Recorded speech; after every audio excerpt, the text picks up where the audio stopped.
ఏంది ఈడ కాకిరాజు వచ్చినాడు. కాకన్నా ఏటన్నా చాన్నానికి వచ్చినావు?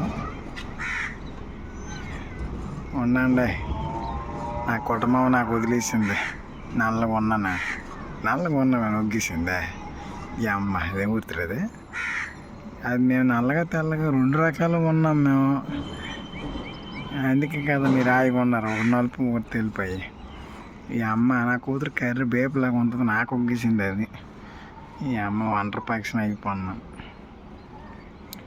ఏడు చేస్తాం కాకి బెదరు వగ్గపోతే ఈవేళ ఇక్కడ ఉండవేమే. ఈ అమ్మ వగ్గపోతే ఇక్కడే ఉంటుంటాం మీలా గుంపుల్లోనా. చక్కగా గూడికి వెళ్ళిపోయినాడు ఈ పాటికి. ఈ అమ్మ మీరు ఉన్నారు గుంపు గుంపుకి ఏడు చేస్తున్నారా మీలో ఊడరా మూడు పిల్లలు.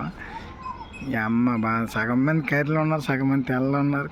కొందరు మొగుడు ఒకటి పిల్లమ్మ ఊడరా. వెళ్ళాను ఆయన నువ్వు పదండ్రా ఈడుతాను కాకిగాల ఇంటికి దిగింది పదండి. చక్క మన పిల్లలు ఉన్నారు, మనకి అచ్చ పడుకోవచ్చు పద. కాకన్నా బాయ్ అన్న.